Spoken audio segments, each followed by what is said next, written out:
Hi, I'm Neil Sackmary. Hi, I'm State Trooper Sean Hagstrom with the Nevada State Police Highway Patrol Division, PEIO. Please stay tuned for the next episode of Trooper Talk. And together, we can make a difference. Here we are live at 360 Vegas Studios with two familiar faces here on Trooper Talk. Trooper Hagstrom, Sergeant Clifton. I asked Johnny if we could put him on the tractor, right? You know, the picture, but he won't let us. We're going to have to drive it in here. But we talk about you all the time with how many miles that you're allowed to drive working for Nevada State Police that they give. Absolutely. We had Trooper Thayer on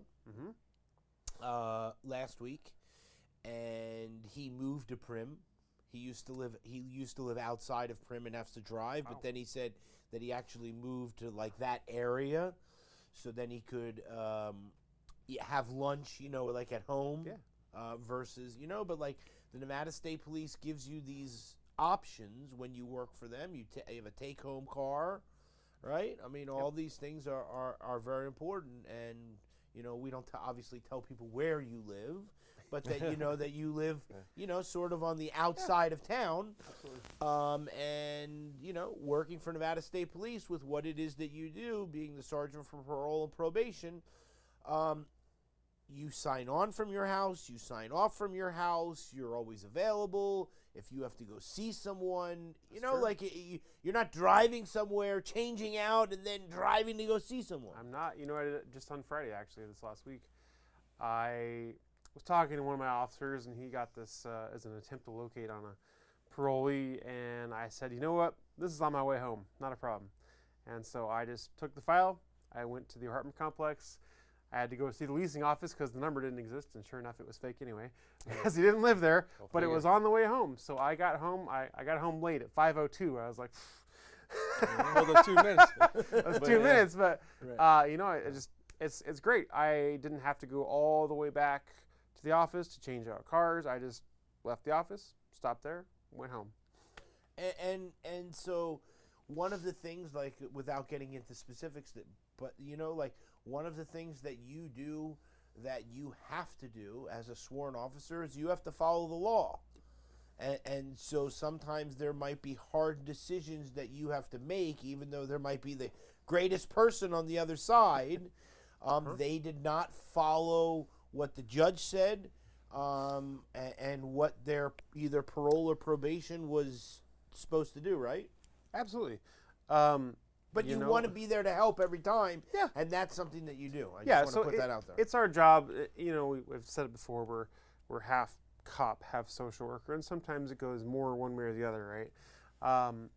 But in reality, it is my job to make your life better the way that we as a society would view better, right? And I want that for you. I want you to be productive and positive in the community, right? And if you're not, then it's my job to fix that for you. And whether that means saying you must do X, Y, and Z, or you're going with me, that, you know, that's what we got to do. And there are times where it does suck to take someone to jail because you're like, listen, I know your circumstance, but this is the reality of it, right?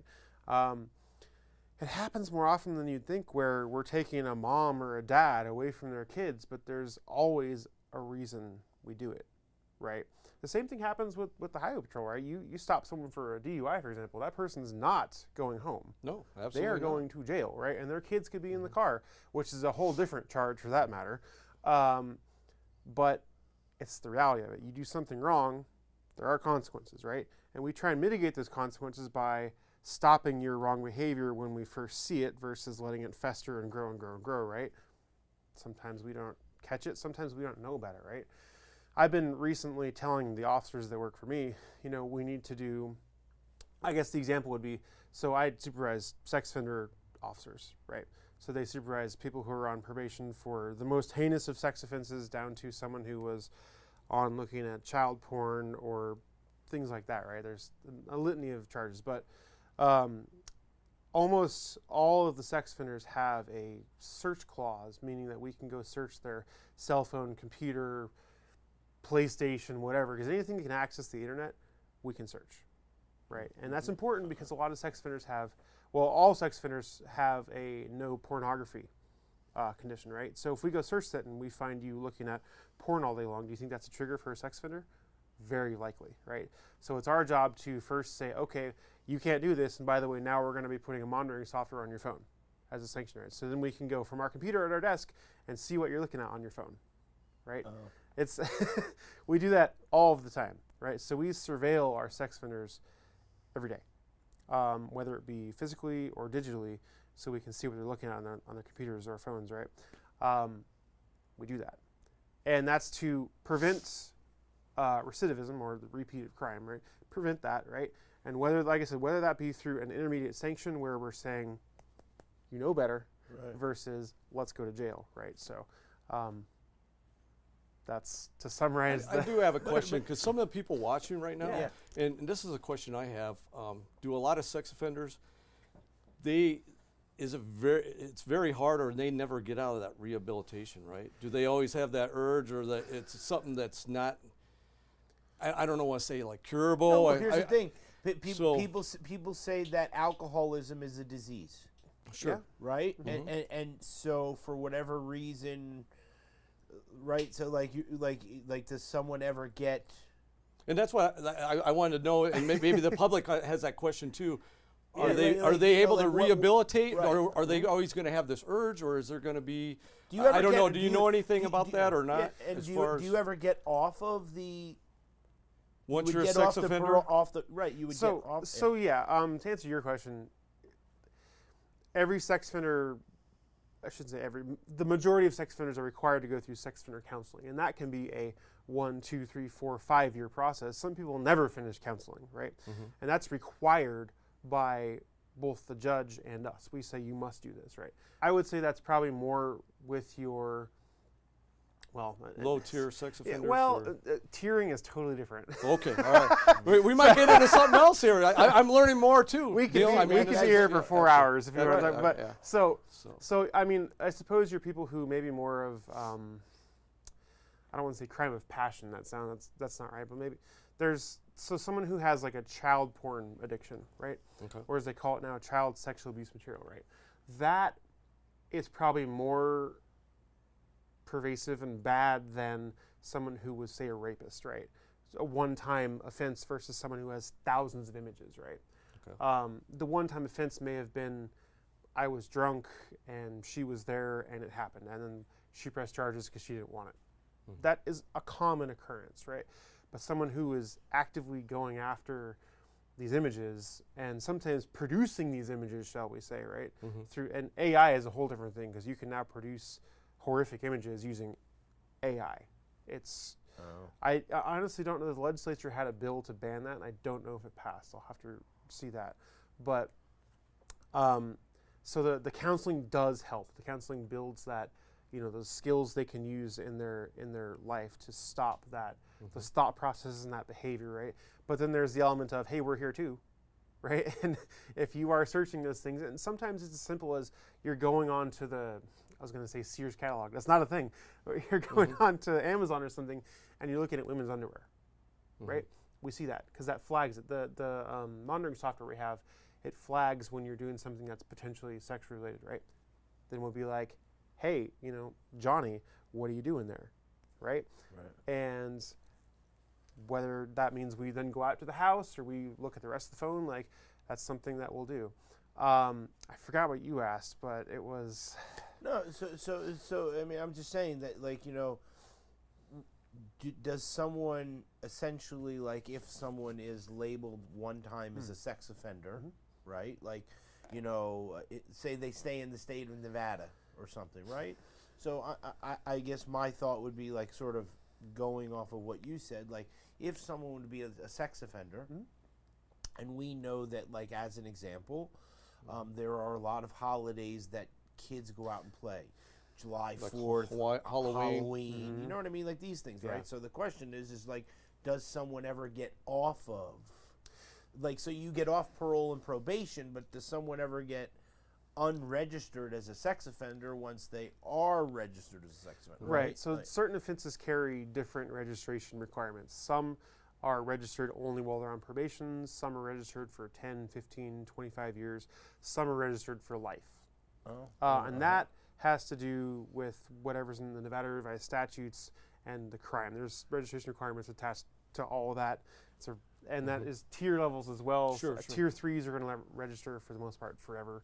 And then if they move, they have to register in another state. and make Correct. sure it'll Yeah. be- So if we have people move to Nevada, for example, every day I get emails from the sex offender registry of new registrations.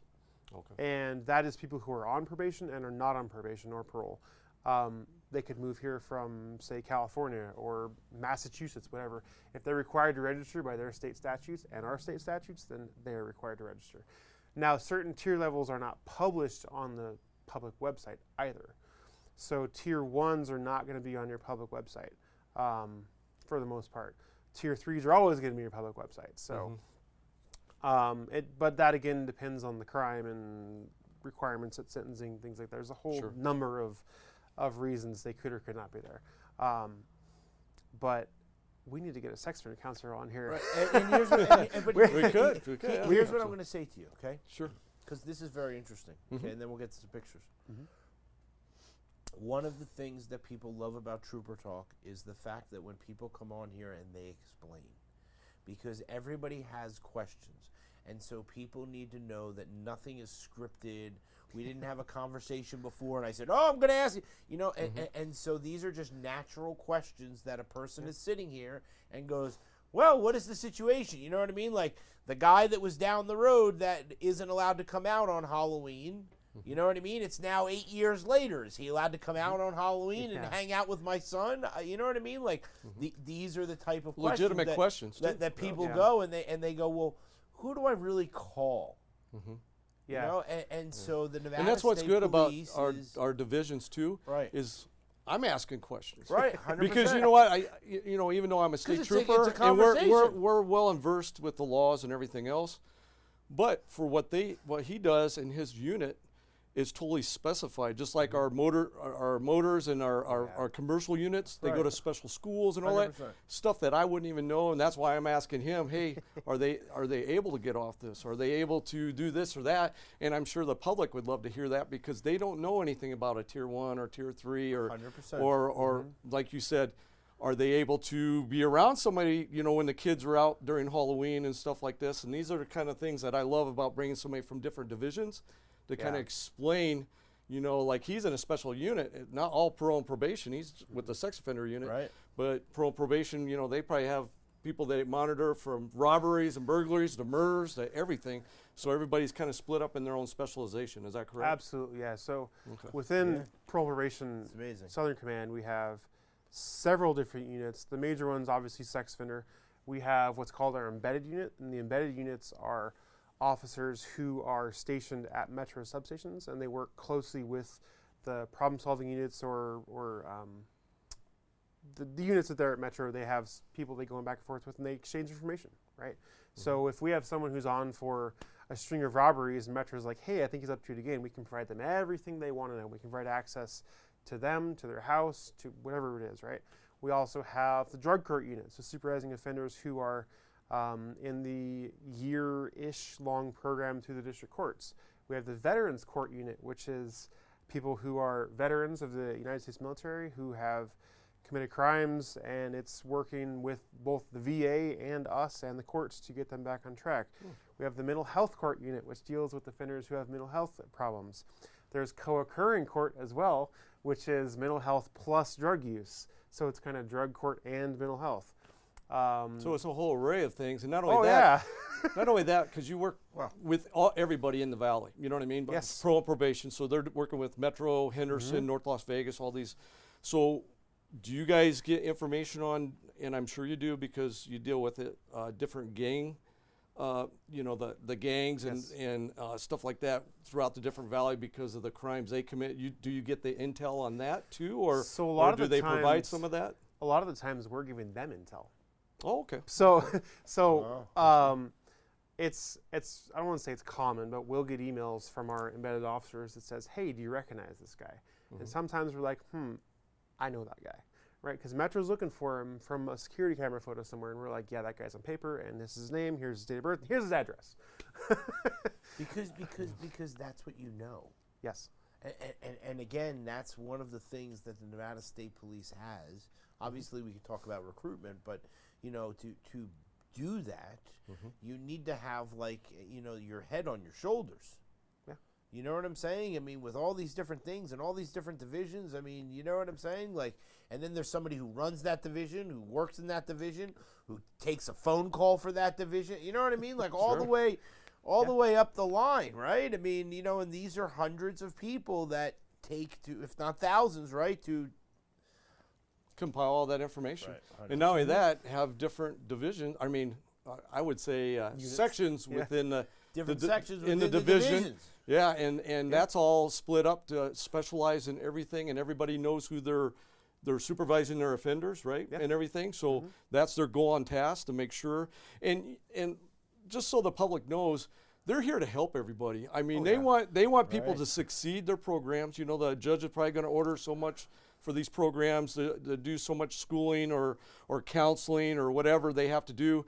And it's their job to make sure that they do it, they complete it, and they're going to go above and beyond to try to get you back into society and be functional, whether it's a job. We've talked in the past about how you guys help locate them getting houses, like housing, making sure that hopefully they can retain a job when they get out and stuff like that. So a lot of these things go unseen behind the scenes, what they do, because they do more than just the parole and probation monitoring.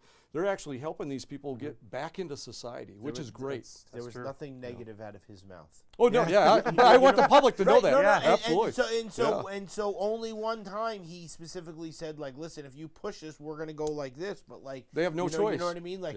Veterans, we're here to help you. We're here to get you back on track. Mental health. Okay, so you got problems. We're here to help you. We're trying to figure out a way to get you back on track. I mean, and I think we're getting more cases, Neil, of mental health now. I think there's an explosion. I don't know if it's the food we eat, the social media.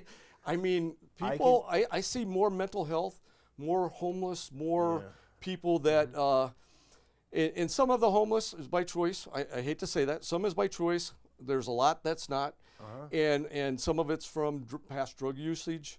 Or stuff that affects them, mentally. It's not easy, man. There's a lot of different factors. I mean, we could go in all day about this, but these people actually need help. You know what I mean? And that's sometimes people say, oh, they got arrested. Sometimes that's a good thing, because if you talk to some people that've been arrested, that've been drug users or whatever, they say that's the best thing that ever happened to me. It turned my life around, because if I would have went down that same road, I would have died.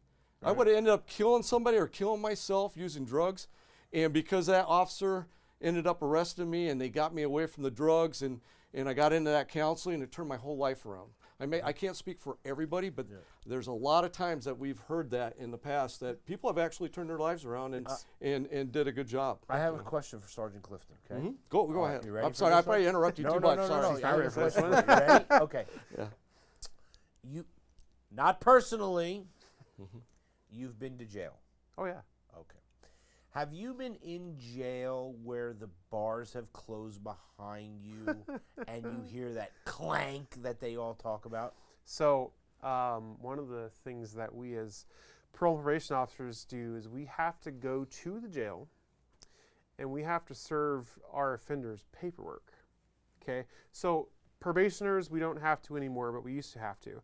Parolees, we still have to. We have to go there and we walk into visiting rooms. They lock us in the visiting room. Then they bring in the offender, who also gets locked in the visiting room. So you're locked in there together. And the aerial arc door goes, and it closes. Wait, right? so is he in handcuffs? No.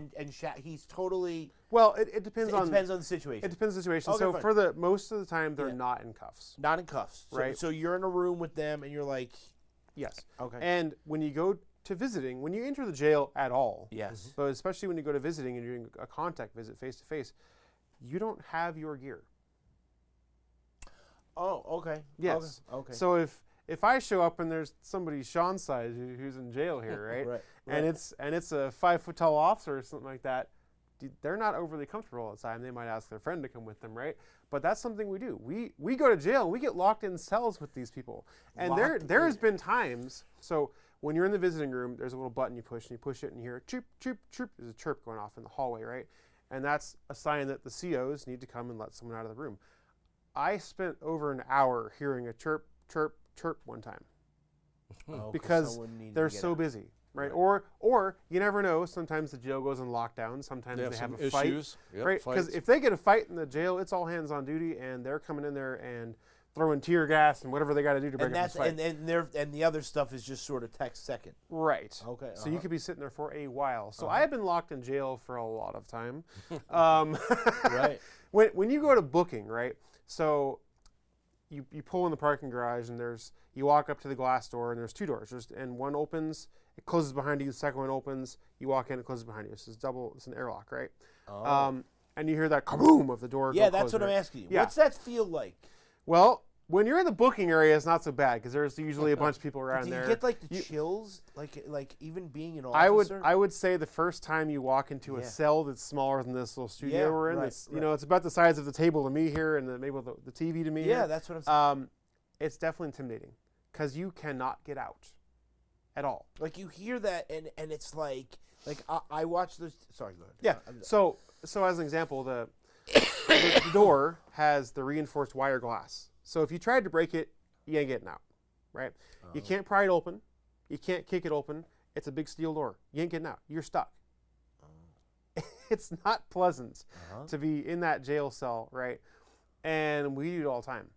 I've been there hundreds of times. So you're in this jail cell, and so they have a glass on the front. They don't have the open bars. So CCDC is unique. So there's North Tower and South Tower in CCDC. North Tower is the older tower, and that the majority of the tower has individual cells and a common Oh, so area. one person And- has a cell. Usually it's 2 to 3. Depends on how busy they are. It also depends where you are. If you're in 2C, which is the mental health ward in CCDC, that's where you have individual cells, and usually they're not wearing clothes and have no blankets or pencils. They can't do nothing. They're in there by themselves. But if you go to the North Tower, you're going to find that usually you have a cellie, and there'll be 2 of you in there, and there's a whole cell block of say 100 people in one pod. If you go to South Tower in CCDC, the majority of them are dormitory style. So it's a giant room where you have 100, 200 people in individual bunks. That's what I saw last night. I watched Yeah. this new show, and it looked like a gymnasium, and they had rows of one person on the bottom and one on top, and as far as the eye could see, there were rows of these beds, and all I kept thinking was, man, you pissed that guy off that's 3 bunks down. Like, I'm just saying, like, it was So very. they're open bays. that Yeah, you're it saying. was very Open scary bays. to watch on Yes. the TV. yeah. Yeah, That's, look at like how Phoenix did it with Joe Arpaio, sheriff, Right. and they had them out in tents, Yeah, and they sort of- all had to sleep Yep. on the bunks where they're all open areas. You know what I mean? But they were getting everybody off the streets, and they were actually making them work where they didn't like going to jail. So you know what? You didn't want to get arrested or go back to jail. You kind of made it. And Neil, I worked corrections as an officer for a year and a half at a medium security prison. So the doors, What is when it I that- first when- went in, the yeah, I doors wanna hear. closing from there and closing there when you're in like a You sally get port. scared? No, I wasn't at that part. But I tell you what, being a newbie, Yeah. when you first get into prison, Yes. everybody tests you. So when you get through that door and everybody knows you're a newbie, you're getting tested. And you Yeah. have all the inmates standing around calling you names and doing all that, and they're going Oh. to test you.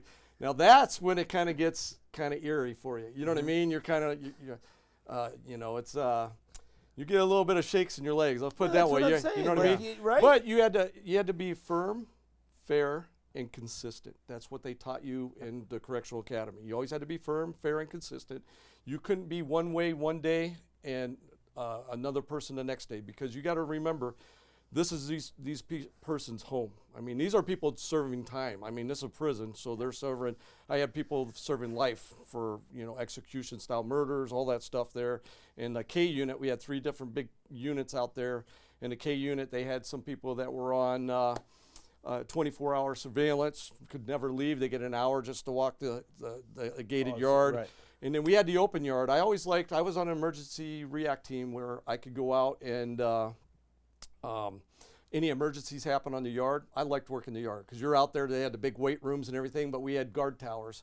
And every so often we'd switch. You'd be in a perimeter truck. It drove around the prison, and it's double fenced with all the, all the Constantino and barbed wire, razor wire, everything.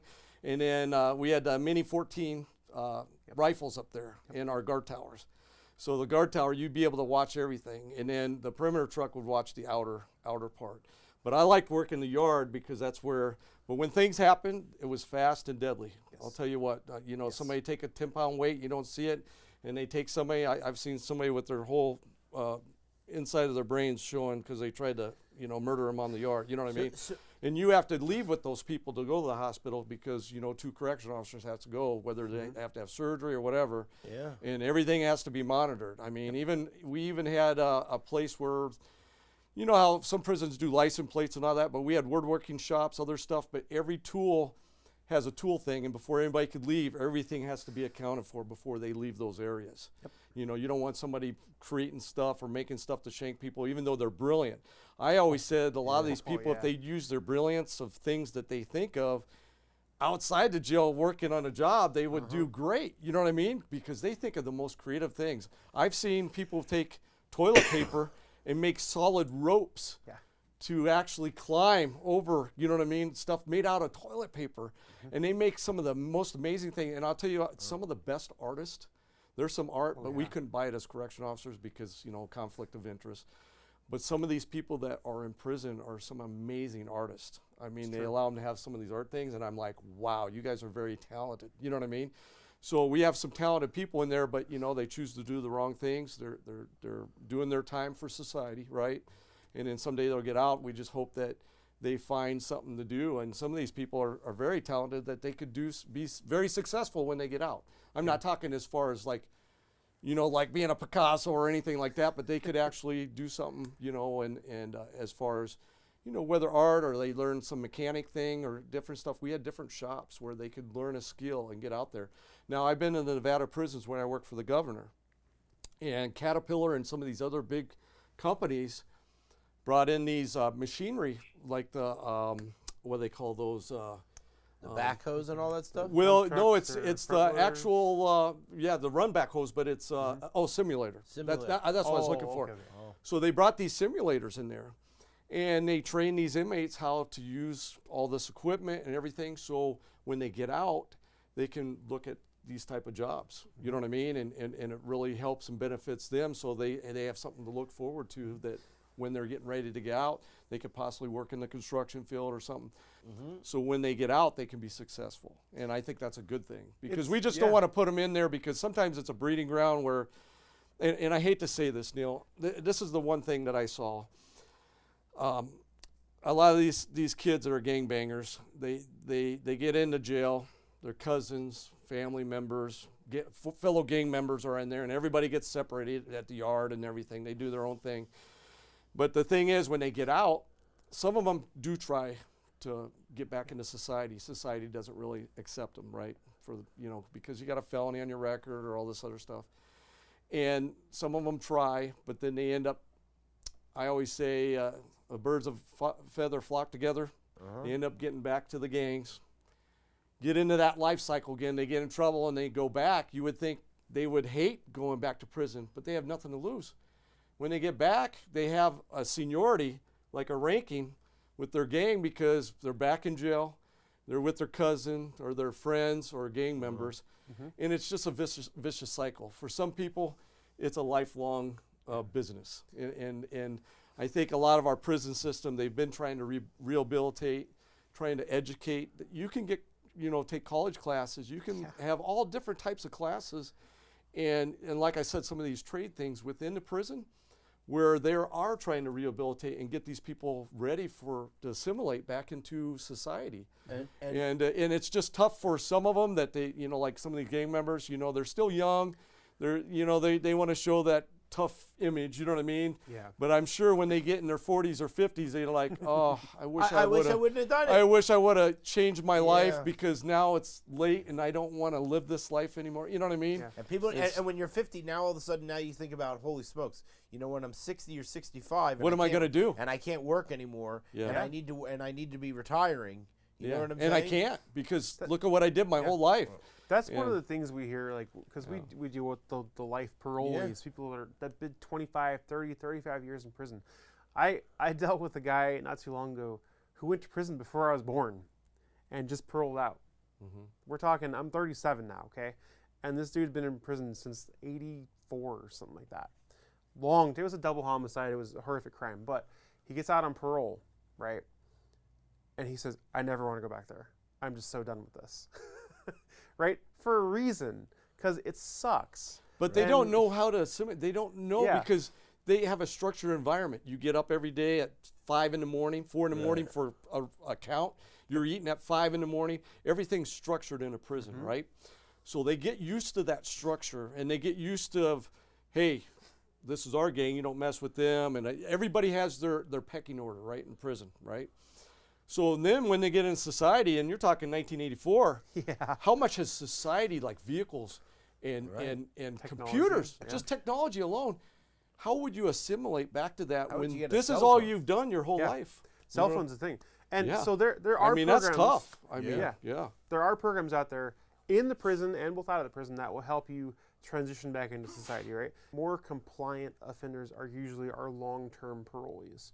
I'm not saying that's across the board, right? Because some of them get out and they go right back to what they were doing, which was either drugs or crime, right? That's all they know.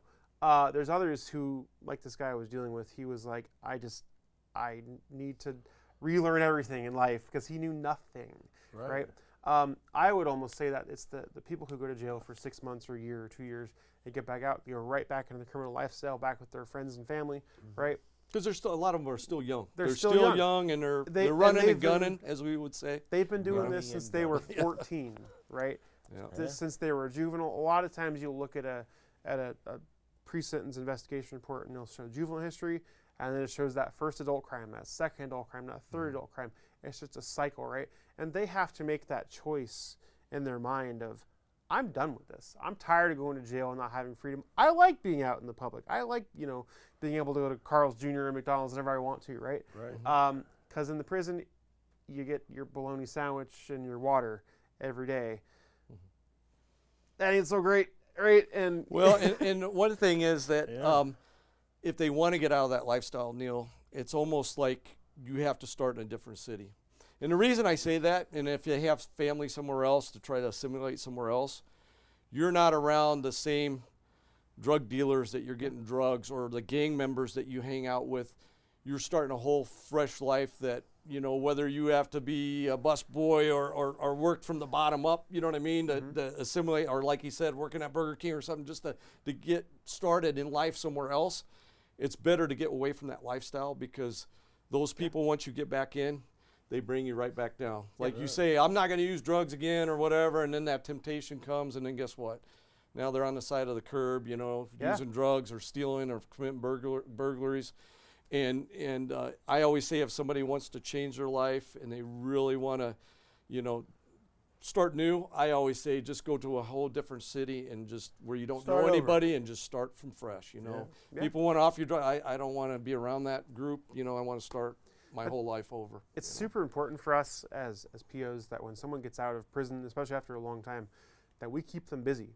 You're going to counseling, you're going to get a job, you're going to go to an AA group or something like that. We want you to stay busy so you don't have those pervasive thoughts that are like, oh, I'm going to go over here and talk to this guy on the street corner. What's he have to offer me, right? No, we want you to go home and be tired from your job and go to bed. There's no reason to talk to them, and Right. and that's something that you do, and I love it. You know what I'm saying? Yeah. It sounds like Trooper Hagstrom could be Officer Hagstrom. Well, you know what I'm saying. It's You passionate. know, listen, here's what I'm going to say to you. This is one of the best things about Trooper Talk, is that we engage in a conversation and we figure out what we're doing. You know what I'm saying? Absolutely. All right. So I don't have a lot of time, Okay. but I want to continue this conversation. But here's what I want to show something and a video. Okay. and tell people that we do the Trooper Talk Takeover show for Channel 13.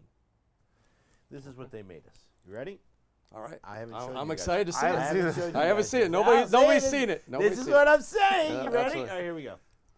Tune in to Las Vegas Morning Blend Thursday, July 3rd for a full hour of Trooper Talk.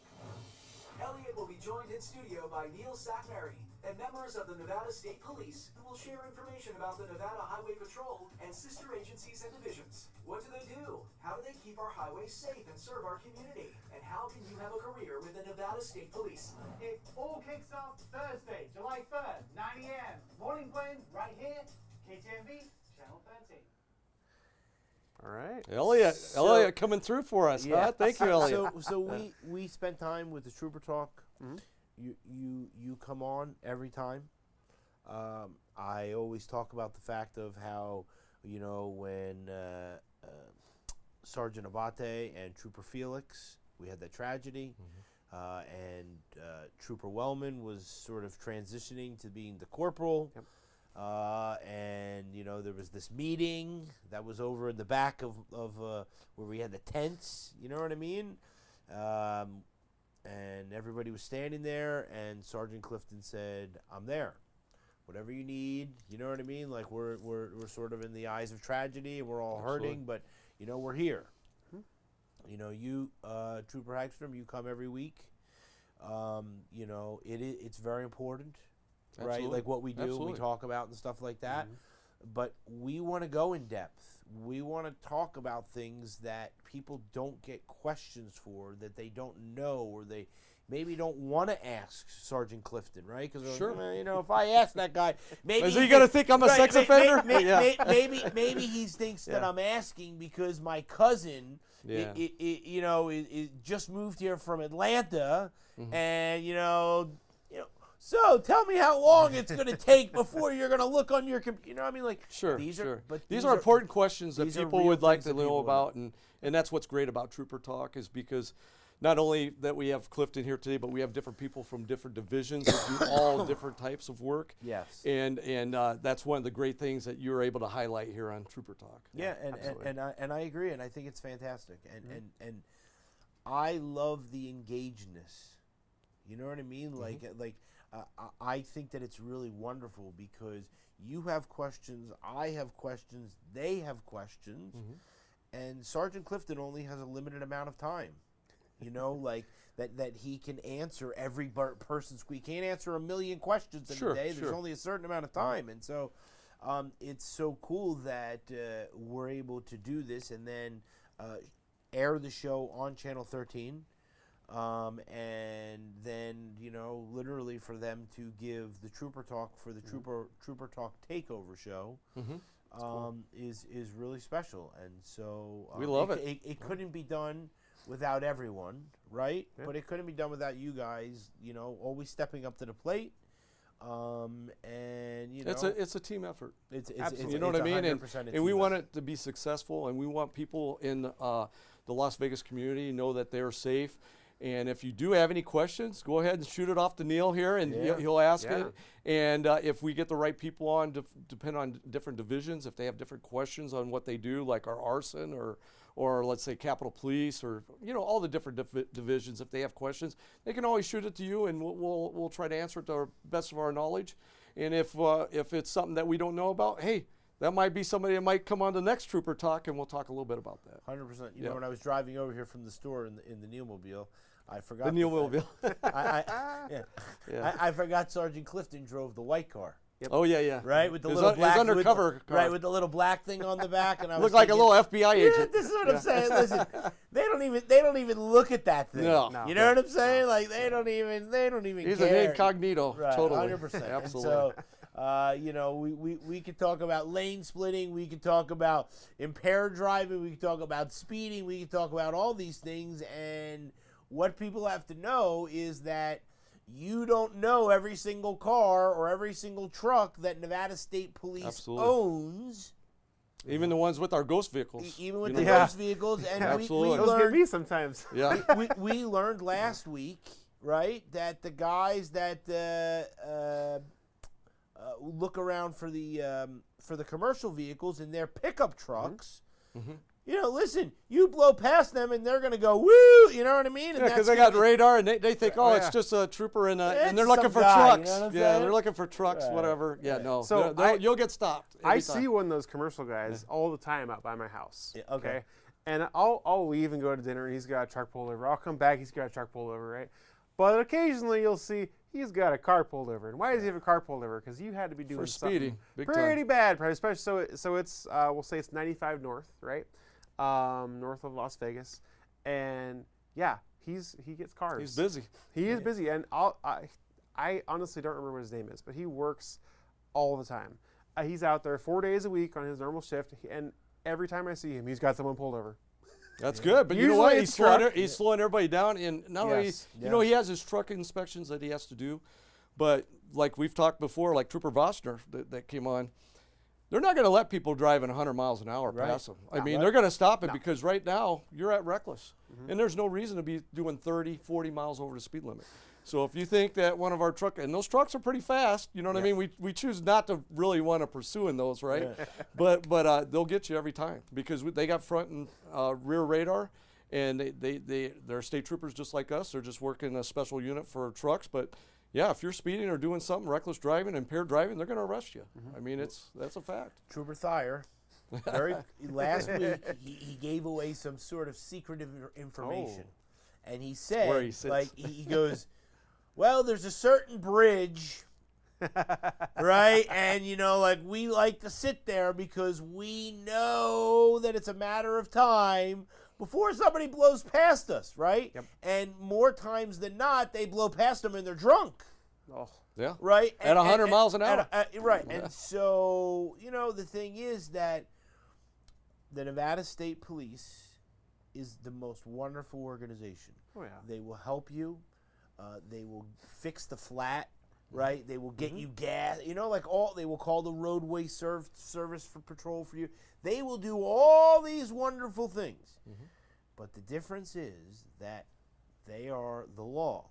And so if you choose to break the law, then there is going to be consequences. And, you know, one of the things, so July 3rd, they gave, Channel 13 did the Trooper Talk show.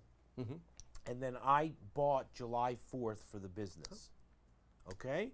And so on July 4th, I did my 5 segments for the store, and you know what I mean. Johnny did some cool things for the floor and all that. But I took one segment of the 5, and we sat here like this, and then we had the Morning Blend logo over here and the 360 logo over here. I wouldn't put the Trooper Talk logo over there, right? For the 2 hosts for the Morning Blend, and we talked about the fact that listen, it's July 4th, okay, and go out. Have fun. Yeah. You know what I mean? Like you're in the entertainment capital of the world. Have fun. Go if you want to drink and you want to do whatever. Go have fun. Sit at the thing. Absolutely. You know what I mean? Go sit at a pool. You want to smoke your marijuana? Smoke your marijuana. It's legal. Do whatever you want. If you want to do anything else that's not legal, you shouldn't be doing it. And if you want to take prescription drugs because they're your prescription that say don't drive, you know, like do what you need to, but don't drive. And so, like, the importance of that Trooper Talk takeover, that it's July 3rd, and then we did the July 4th, is that people need to know that July 3rd, July 4th, it's on a Friday. Yep. And, you know, people, If you're going to participate, just don't get behind the Think wheel of the ahead, car. right? You know what I mean? Yeah. There's no excuse to put yourself in that situation or anybody else. So, you know, plan ahead. We've always talked about it. You know, if you need to go somewhere, have a designated driver, or you know, the Uber, Lyft, or buses, or you know, taxis. They got everything available. But for those days, just stay where you're at. And if you're gonna party, have fun. Do what you know. What this is the 4th of July, a great celebration for our country. You know what I mean? And we want you to have fun, but don't get behind the wheel. That's get the main behind the thing. Yep, don't get behind the wheel. Here's the question. You ready? I'm going to throw in a Sergeant Clifton. All right, Okay, let's so hear it. here's the Let's hear question. it. Yeah. So, July 3rd, you're driving and you're wasted. Not you, of course. person X is driving and they're wasted. They're under impairment for whatever they are, okay? July 3rd. They get pulled over by a state trooper, and that state trooper deems that they are under the influence. Okay. My question is this, because you always hear this. So, July 3rd is July 3rd. July 4th is a holiday, Friday. And then July 5th is Saturday. And then July 6th is Sunday. So it's literally July 7th before the Monday hits. Yeah. Right? So does that mean that someone like can get I mean, barring that they're the model person, that they realize what they did, they're not belligerent. You know what I mean? They're not. We know that if you're belligerent in jail, they just throw you in a room and that's the end of it until you're not. But if you do everything you're supposed to, does that mean that you have the possibility of not seeing a judge until Monday, and so that you're in there for 3 days? I mean, realistically speaking, yes. Like they don't work. I mean, it could be a possibility, on the holiday, but right? the only thing is, within 24 hours, they can either put bond. Somebody Yeah. could post a bond for them, or 24 hours. yeah, they have to be cleared after 24 hours because they have to stay there. They have to legally leave. They'll test your breath to make sure you're at 0 before you leave. If you're still testing like 12 or 16 hours later, I mean, usually they'll have you stay a whole 24 hours. So, because there's liability. We don't want to let somebody drunk and go out back out on the road. course. Yeah. So there's a good possibility that they could be out in 24 hours. If they post bond, they got to have somebody post bond. Because if you don't have money to post bond, you're going to stay until that Monday, 7th or whatever. That's what I'm saying, And right? and then another thing is, but not necessarily, because let's say it's a very busy weekend and the jail's only got so many people and they got to put worse people in the jail, they could get released after 24 hours on a signature bond where you'll have to sign and say that you're going to be on court this certain day, and they'll release you. And that just depends if the jail is busy, because sometimes our jails are very full. I mean, and we don't like to keep people. You got to think DUI. It's a terrible crime because you could kill somebody and everything else, but it's a misdemeanor where they're still arresting people on felonies. Shootings, stabbings. We have this stuff weekly, even though it doesn't make the news. You know what I mean? Right. So you have that stuff all the time. So those guys, they have to make places for them. So they might have to sign a bond. But let's say it's not a busy weekend. Let's say you can't post bond. You're going to stay in there until Monday. You are. You know what I mean? You're going to stay during the holiday. You know what I'm saying? That's what I'm saying. There's a possibility, because right? you got to wait until you see a judge, unless they post bond, they get out, or if they do a signature release, they get out early because of that. Because this is on the Yes. TV show. It's a reality. It's They- a they- reality. They show the person, they go in and they say like, "Oh, by the way, there's no judges here now because it's a holiday weekend, and you've been in before, so you have to see a judge, right?" And so it's like, "Oh, by the way, Yeah. you're in here for the weekend. So, Yeah. so that I will say it depends what happens to you or what you did. Absolutely. Because Yep. if That's you another thing. if you get a DUI, a misdemeanor DUI, you could be out in 24 hours. If you get a felony DUI Or another case, you're or staying. something else, some felony gross misdemeanor level, then all of a sudden you're having to go to a prelim hearing. And the Las Vegas Justice Court does a pretty good job. I think they have weekend courts in Las Vegas Justice Court. I'm not 100% sure on that one, but Not on holiday. probably. not on holidays. Nope. So if you have to go see a justice court judge because Right. it's suddenly a felony, right." that's going to take more time. And so a misdemeanor DUI is one thing. If you get into a crash and you injure someone, Now you just moved it up to gross or even worse. correct. So Gross let's say misdemeanor you're or cruising felony. down the road doing your thing, and all of a sudden you're going too fast, and a car pulls out in front of you, and you just smash into them, right? And they're walking out of their car bloody, and their neck hurts. You've caused yourself a much bigger problem. And that's what people need to understand, that Mm-hmm. if you drive any day, but specifically, we like to highlight these things on the weekends. On the holidays, that there can be dire consequences. Oh yes. Absolutely. And the reason we do it more on the holidays too, I mean, it's for every day and every weekend or whatever, but you got more people that are getting together. You know what I mean? Families, friends, and everything. And of Right. course, there's going to be drinking or using drugs or whatever. And that's why we like to highlight the holidays, just to let the public know, because because we just don't want people getting behind that wheel and Yeah. putting their lives or the lives of others in danger. Yeah, right? 100%. So, yep. It's not worth it. Not worth it. Nope. All right, so here's what we're gonna do here. Let me ask you this: I got time for like one or two more picture. One picture. That's about all we got. 2 more pictures, maybe. Is there this and then Sean's safety? Yeah, tips yeah. and that's it? Safety tips, I think, afterwards. Okay. I think so. All right. So He puts these up here because he likes to show off his car. He does. What's that car on the far right though? What is that? You know what? Well, let me explain Wait, this. I just had one question, and Yeah, then yeah, you go tell ahead. us about this very quickly, though. Yeah, go on. Did Trooper Thayer get the Mustang? This is the deal, and I unfortunately I got to tell everybody this. Trooper Thayer wrote a letter to one of our captains saying that he's going to decline taking a Mustang Okay, perfect. All right, let's talk because about of other things that he needs to No, do. so. because he loves the mobility of having all that stuff. Yeah, absolutely, You- and it, you and it saw helps in him his where voice. he works. It helps him where Right, he works. you- If he has to go off-roading or do other stuff, Right. you can't do that in a Mustang. So yeah, with the push bar and all the other stuff. And, there's pursuits. He just had code red yesterday, which means it blocks out all of our channels. He had an arrest or something yesterday. So he's always getting into something. I Yeah. mean, thank God we have Thayer out there working. He's doing a tremendous job. Tremendous. So yesterday, this is me and Sergeant Drone, our commercial guy. We've had him on, before, and he works commercial. He brought There it his is. bright, shiny truck. Right. We were at Desert Breeze. They had a summer school for the kids, and they had 5 different classes. So we had from 9 to 11. It was like touch a truck. So we had other agencies. Metro was there. We had Southwest Gas was on the other side of us, and you know what I mean. And they could go to all these different booths and all that, and we give them out a little swag and little knickknacks. So Metro does the same thing. They put up their tent and all that. So we got to see 5 different classes, like 150 kids. So we'd have like 20 or 30 come out there, and we kind of tell them what we do for the Highway Patrol. And then Sergeant Drone, he loves explaining all of his stuff. You know what I mean?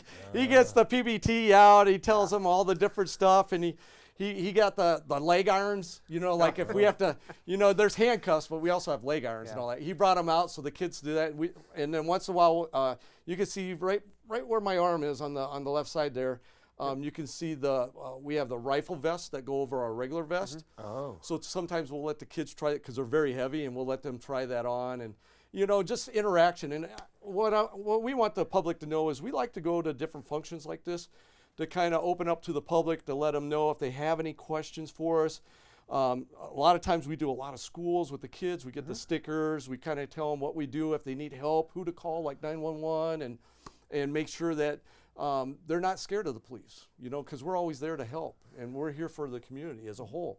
And we love doing these kind of events throughout the valley, and it comes, matter of fact, in July, I'm going to a Rotary Club, so I'm going to kind of explain what we do for the Highway Club. So it's not always for the kids, too. We love the We Rotary do it Club. for the clubs, you know what I mean? So I have all different One of my places to attorneys go. is the president of that.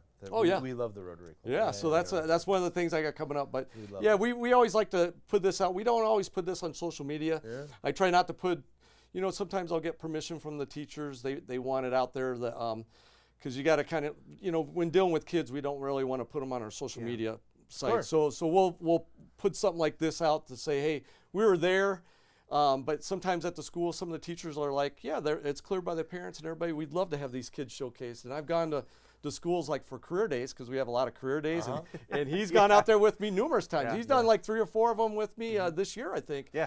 And we got kids in little police uniforms and doctor outfits and everything. And it's exciting. You know what I mean? And I tell the kids, you're young enough, you might change your mind a few times while you're growing up, and you might find something that you really enjoy or whatever.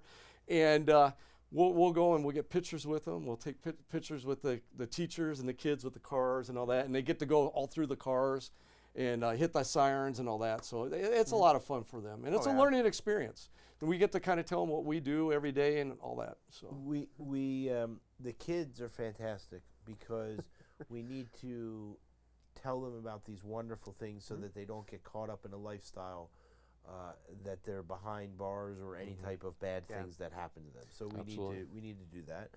Absolutely. And the thing is that the interactivity is something that's so important to you, not only in your personal life with your family. Does that make sense? Oh yeah. After his wife and him had the baby, they Well, he came. has a new one on the way. Yeah, absolutely. we do. He's got a new one on Well, the way. he better come to the store like he did the first one, and he came in and he showed him right away. You know what I'm That's saying? great. Yeah. I'll have to stop by. Yeah. This is We're excited for him. Congratulations. Thank you. But it's important. You know what I mean? Like for your career, this is what you do. Yeah. And you know you love what you do. It's really rewarding to go to an elementary school and just interact with the kids. And, you know, some of them have a really negative perception, right? Some of them, I do a lot of Nevada Reading Week events. Yep, So we'll we go love to, that. Yeah, we go to these reading schools. to the kids. And I'll be honest, some of the schools you go to, the kids raise their hand and say, even with a question, it's like, my dad went to jail last night, and you're like, Because kids are so honest. I mean, kids they're are so blunt. I honest. had kids yesterday. Yeah. Yeah, my brother drinks and then he smokes and then gets in the car. I'm like, oh boy, I just Yeah. But kids are honest. I mean, they'll tell you up front. Those are Yeah. tough situations when I got to sit there with a smile on my face, and I'm almost like, in my head, I'm dying, saying, why are you telling me this? And, you know, and a lot of the times the teachers are really good at deflecting it, but sometimes teachers aren't there. Or they'll be off at their desks, they're not listening, they're doing things that they want to do. And we have to creatively answer those questions sometimes. So that we need to ask a question, not make a statement, right? But, you know, a lot of the kids are great, and you get to make that positive impact. And it is the two of us when we go to these schools, and it can be a lot of fun because we'll show up Yeah. with the Mustang and the car that I bring, right? And the kids they'll ask all these questions, and he shows off his hat, and we'll occasionally pull out. I pulled out the rifle plates and the helmet one day, and Yeah, we had the kids all decked out. You know, yeah. taking photos with them. because I got rifle plates, we have helmets, and we obviously can't pull out the shotguns or the rifles. Can't Yeah, do yeah. that, right? They'll ask about that. Can I hold your gun? No. No, I can't allow that. Can you tase me? No, I can't.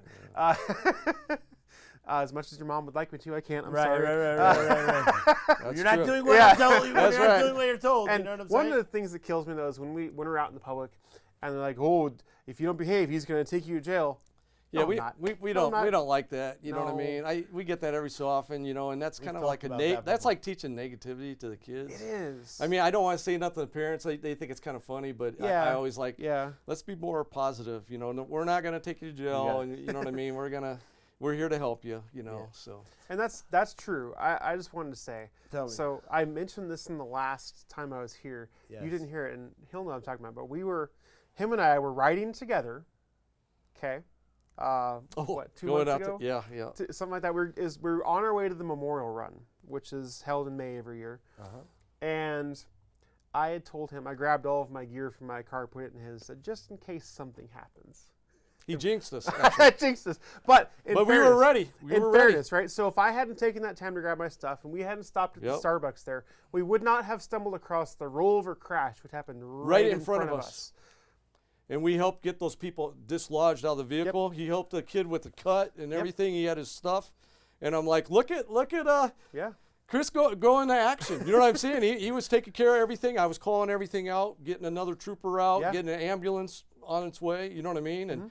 And yeah, it happened right in front. It hit a rear end of one of those water trucks that were making a turn, and rolled the vehicle. And I had a guy that was still stuck in the car at the time. His legs were lodged in there, and we were able to get him out. And then the kid, he was attending the kids. They had a baby. Fortunately, the baby was 14-month-old okay. baby. Yeah, and then he was attending him because he had a big gash on his leg or whatever, and he was teenager. helping him with the teenager. Yeah.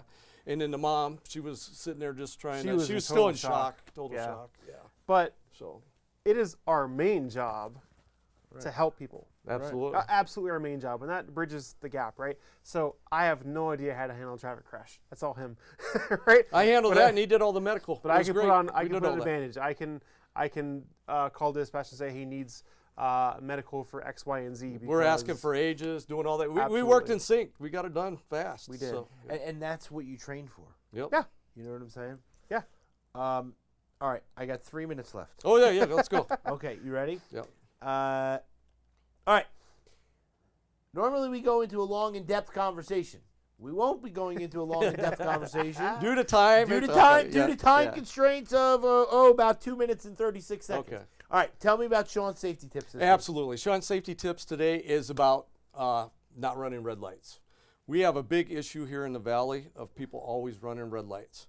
And when that starts to turn yellow, it doesn't mean speed up. It means caution. Start to slow down and stop at that red light and make sure you're behind the line, because a lot of times we have walkways and you want to make sure that people can walk, prior to these red lights. It is running a red light right now. It is a civil infraction right now. It's $305 if you do get stopped, and that's without the assessments, because then they got court fees or whatever. You might be looking at $350 fine. But if you end up running a red light and striking somebody, causing a crash, now it's going to turn to a misdemeanor, and now you're going to look at either gross misdemeanor, depending on the severity of the people getting hurt, because it's automatically going to go to misdemeanor once you get in that crash because you already ran a red light, and then and maybe a felony in case if you end up killing somebody. So this is a big problem around the valley. I wanted to put this up. If you do get caught running through a red light and you get a ticket for it, it's 4 points off your driver's license. Remember, the driver's license has 12 points total. You'll lose 4 points right off the bat for running a red light, because it is one of the most hazardous things that you can do is run a red light. Now you can I wanted to address this because a lot of people know, like, no right turn on red signal. Now you'll see those. That means no turn on red. I mean, people do it all the time and they get impatient. You can't turn on right on red because the way the traffic design of the road, that's the reason they have that. Now, throughout Nevada and most states in the United States, you can always make a right on red. You got to come to complete stop at the red stoplight or stop sign. And then once it's clear, you can't make that right turn. But once it's posted, you have to abide by the posting. This says no turn on red except from right lane.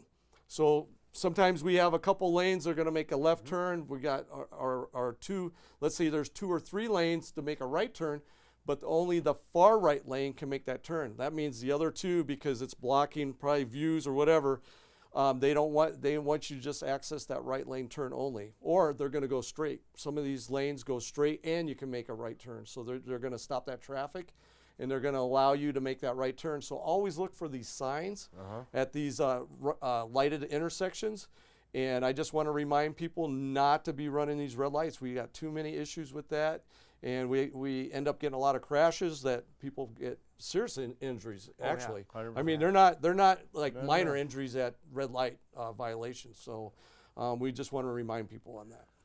Very quickly, Sergeant Clifton. Yeah. One quick question. You ready? As a Nevada State Police officer, are you allowed to patrol and give someone a ticket on any road in the state? That is correct. Okay, perfect. So people need to know that when they see a Nevada State Police officer, it doesn't mean go back to the highway, go back to the freeway. That means I can drive my car and give you a ticket if you do a civil infraction or any type of infraction on any roadway. So as a quick example, last night I was working as the swing shift supervisor for parole and probation. I get a call from 2 of my officers who are stationed in Las Vegas. They are about 10 miles outside of Laughlin, going down to see some people in Laughlin, and they say, there is a drunk driver in front of us. And I'm like, oh joy. Right. This driver turned off to go to Kalahari. Okay.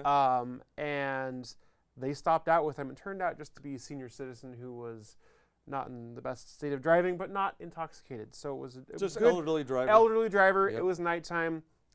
Okay, right? But they were well outside of their home base, maybe, 85, 90 miles from where they normally work. But guess what? They're still state police officers. They're still They can state make police that- officers. Yep. I don't care if they're in Winnemucca, Wendover, Jackpot, whatever. They can, if need be, stop you. That is their jurisdiction. As jokingly, when I was in the academy, one of the troopers said, you see this patch on my shoulder? That's my jurisdiction. The Guess state what? of Nevada. It is true. It is the state of Nevada. That is our jurisdiction, is the entire state. And that's what people need to know. Absolutely. All right. Sergeant Clifton, here's what I'm going to tell you. I totally enjoy spending time with you. All right. I enjoy the fact of what you bring to the show and everything like that. Trooper Hagstrom, the way that you talk and that you bring people, I mean, it's just fantastic. You know Thank what you. I'm saying? I don't mean to cut the show short, but I have to get over this. No, we're good. But here's what I'm going to say to you. Thank you so much. I appreciate both of you taking the time to come on with us today. You know what I mean? Thanks for having us. Neil. It's our pleasure. And the first part of this segment was so informative that we could sit here and talk for hours. We Oh, could yes. literally. Oh, yes. Yeah. All right, absolutely. let's All right. wave right here. All right, see you guys later. All right.